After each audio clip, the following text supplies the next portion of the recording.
Bharatiya Janata party के नेतृत्व वाली तथा कथित एनडीए सरकार के मंत्रालय की घोषणा हुई। तथा कथित इसलिए कह रहा हूं कि अभी भी इस सरकार को मोदी 0.3 सरकार कहा जा रहा है और इंडिया गठबंधन के दलों को जिस बात की आशंका थी वो पूरी तरह से सच साबित हुई। ये पूरा जो इंडिया घटक दलों, एनडीए घटक दलों को जो मंत्रालय मिला है, वो मंत्रालय अगर आप देखेंगे तो उस मंत्रालय की सूची में एनडीए के घटक दलों को ना तो गृह मिला, ना रक्षा मिला, ना वित्त मिला, ना विदेश मिला, ना वाणिज्य मिला, ना रेल मिला, ना सड़क मिला, ना कृषि मिला, ना शिक्षा मिला, ना स्वास्थ्य मिला, ना दूरसंचार मिला। खाली हाथ में झुंझुना मंत्रालय मिला, झुंझुना मंत्रालय। और यह पहला संकेत है। भारतीय जनता पार्टी ने साफ तौर पे संकेत दिया है कि जो उनकी प्रवृत्ति है, कार्य करने की शैली है, अपने घटक दलों को धीरे धीरे करके समाप्त करना, खत्म करना, उनको अपमानित करना, उनकी ताकत को समाप्त करना, मंत्रालय के बंटवारे के बाद इसकी शुरुआत हो गई है। हमने पहले भी ऐसा देखा।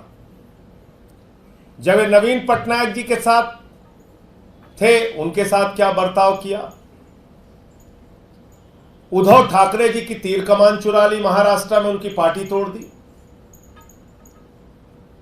शरद पवार जी की घड़ी चुरा ली, मध्य प्रदेश में सरकार गिराई, कर्नाटक में सरकार गिराई, उत्तराखंड में गिराई, अरुणाचल में गिराई, गोवा में जोड़ तोड़ करके बनाई, महाराष्ट्र में सरकार गिराई। तो पूरे देश में जोड़ तोड़ करके, विधायकों की खरीद फरोख्त करके, सांसदों की खरीद फरोख्त करके इन्होंने पार्टियों को तोड़ा है 10 साल में। और ये झुंझुना मंत्रालय जो दिया है इन्होंने एनडीए के घटक दलों को, अगला चरण इनकी पार्टियों को खत्म करने का होगा। क्योंकि जो जो बातें हम लोग कहते हैं लगभग सच साबित होती है। और वो कैसे होगा? गलती से अगर बीजेपी का स्पीकर बन गया तो उसके 3 बड़े खतरे हैं। नंबर 1 खतरा, बाबा साहब डॉक्टर भीमराव अंबेडकर जी के द्वारा लिखे गए संविधान की धज्जियां उड़ाई जाएंगी। नंबर 2 खतरा, एनडीए के घटक दलों को, टीडीपी को, जेडीयू को, जेडीएस को, आरएलडी को, चिराग पासवान जी की पार्टी को, इन सारी जो छोटी छोटी पार्टियां हैं, छोटी से लेके बड़ी तक की पार्टियां हैं, पवन कल्याण जी की पार्टी है, इन सारी पार्टियों को तोड़ तोड़ के बीजेपी के साथ मिलाया जाएगा। और तीसरा, कोई भी मनमाना बिल सरकार लेके आएगी और जो भी सांसद आवाज उठाएगा, मार्शल से उसको बाहर फेंकवा दिया जाएगा। भारतीय संसदीय इतिहास में 150 सांसद पहली बार मोदी जी की सरकार ने निलंबित किया था। और यह कहने की बात होती है कि यह तो लोकसभा अध्यक्ष का फैसला है, यह तो राज्यसभा के अध्यक्ष का फैसला है। निलंबन का प्रस्ताव सरकार लेके आती है। संसदीय कार्य मंत्री निलंबन का प्रस्ताव रखते हैं और सांसदों को निलंबित करके बाहर किया जाता है। और कम से कम एक विषय में मेरी सलाह जरूर माननी चाहिए सांसदों को, क्योंकि सबसे ज्यादा भुक्तभोगी निलंबन की कार्रवाइयों का और मार्शल के द्वारा बाहर फेंके जाने की कार्रवाइयों का मैं रहा हूं। बीजेपी वाले चिल्ला चिल्ला के कहते हैं 56 बार बेल में गए 6 साल के अंदर। कोई अपनी लड़ाई लड़ने के लिए नहीं गया, जनता के मुद्दे उठाए, कभी किसान के सवाल, कभी नौजवान के सवाल, कभी पहलवान के सवाल, कभी मणिपुर के सवाल, कभी शिक्षा मित्र के सवाल, कभी ओल्ड पेंशन के सवाल, और मुझे निलंबित किया गया, बाहर किया गया। तो मैं अभी भी इस घटना के बाद कि एनडीए के घटक दलों को झुंझुना मंत्रालय मिला है, मैं टीडीपी, जेडीयू जैसे दलों से अनुरोध करूंगा कि कम से कम स्पीकर अपना बनाइए। यह आपकी पार्टियों के हित में है, ये बाबा साहब डॉक्टर भीमराव अंबेडकर जी के द्वारा दिए गए संविधान के हित में है, और ये भारत के लोकतंत्र की रक्षा के हित में है, ये संसदीय परंपराओं के हित में है कि स्पीकर टीडीपी का होना चाहिए। और अगर बीजेपी उस पर समर्थन नहीं करती तो इंडिया के घटक दलों को निश्चित रूप से इसके बारे में विचार करना चाहिए। बीजेपी के समर्थन के बगैर अगर टीडीपी अपना स्पीकर का उम्मीदवार मैदान में उतारती है तो इंडिया के घटक दलों की और इंडिया गठबंधन की बहुत महत्वपूर्ण भूमिका होगी, कांग्रेस से लेकर सारे दलों की। दूसरी और सबसे हैरान करने वाली बात, भारतीय जनता पार्टी ने चुनाव परिणाम आने के बाद उत्तर प्रदेश के लोगों को जिस तरह से मां बहन की गालियां दी हैं, और खास तौर से अयोध्या वासियों को जिस तरीके से मां बहन की गालियां दी जा रही हैं, वो बहुत ही अफसोसजनक और पीड़ादायक है। आपको लोगों ने प्रधानमंत्री बना दिया, यूपी के लोगों ने, एक नहीं, दो नहीं, तीन बार आप प्रधानमंत्री बन गए, और अब आप अयोध्या के लोगों को गाली दे रहे हैं। प्रभु श्री राम की नगरी की प्रजा को आप गाली दे रहे हैं, मां बहन की। पूरी की पूरी बीजेपी मिलकर हिंदुओं को गाली दे रही है, यूपी वालों को गाली दे रही है। अरे भाई, एक बार आपको 74 सीट दे दिया, एक बार 65 सीट दे दिया, अब की आपकी मान लीजिए कम सीटें आई तो आप गाली देंगे? यह है बीजेपी का असली चरित्र, जो मैं बार बार कहता हूं। पहले मुसलमानों को गाली दिया, फिर सिखों को गाली दिया, फिर ईसाइयों को गाली दिया, फिर दलितों को गाली दिया, फिर पिछड़ों को गाली दिया, फिर आदिवासी युवक के सिर पे पेशाब किया, फिर हाथरस कांड के समर्थन में खड़े हुए, फिर जाटों को गाली दिया, मराठों को गाली दिया, और अब सारी सीमाएं पार करके किसानों और जवानों और पहलवानों को गाली देने के बाद अब हिंदुओं को मां बहन की गालियां दी जा रही है। भाजपा को अपना आत्मावलोकन खुद करना चाहिए, आत्मचिंतन खुद करना चाहिए कि प्रधानमंत्री के मन में कितना अहंकार आ गया था।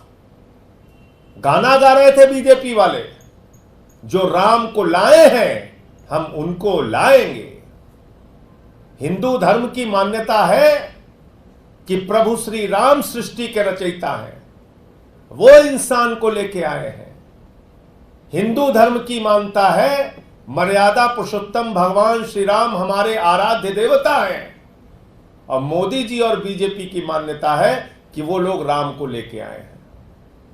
कल को बेटा अपने बाप से कहने लगेगा, बापू बापू हम तुमको लेके आए, तुम हमको लेके नहीं आए।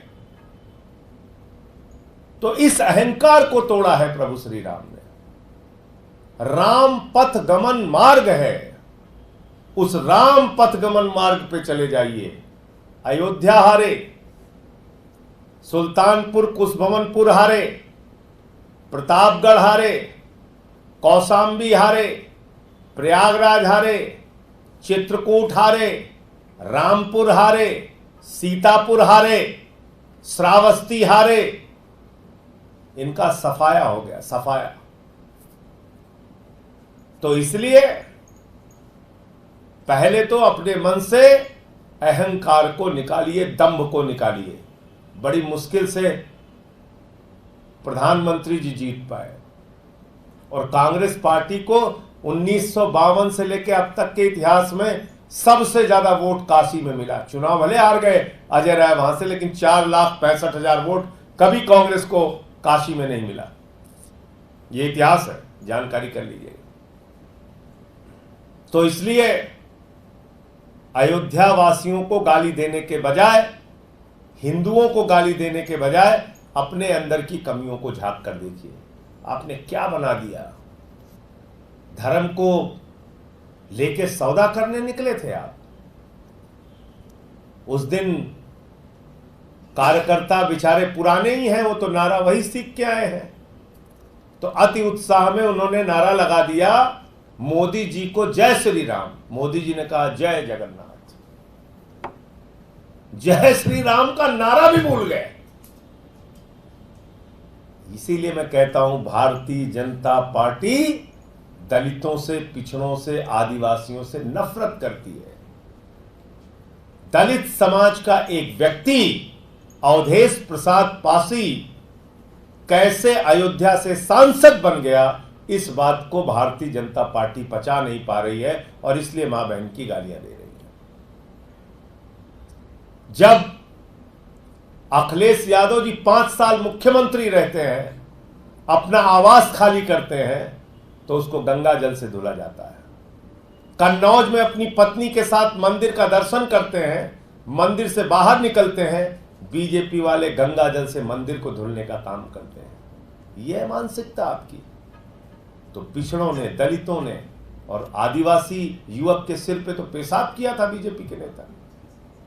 इस अपमान का बदला लिया है उत्तर प्रदेश के दलितों, पिछड़ों ने, अल्पसंख्यकों ने, आदिवासियों ने।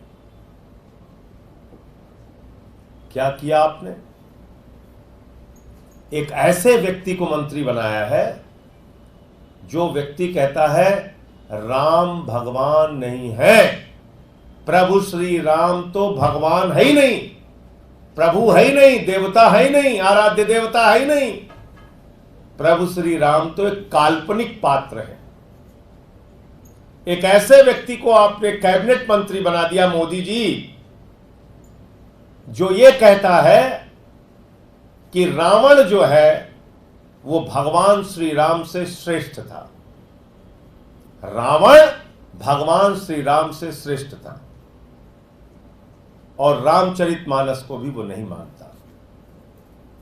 आज मैं बीजेपी के सांसदों से पूछना चाहता हूं, बीजेपी के एक एक कार्यकर्ता से पूछना चाहता हूं, आज मैं आरएसएस और आरएसएस के एक एक कार्यकर्ता से पूछना चाहता हूं, क्या वो सारे लोग मानते हैं कि प्रभु श्री राम एक काल्पनिक पात्र है, भगवान नहीं है?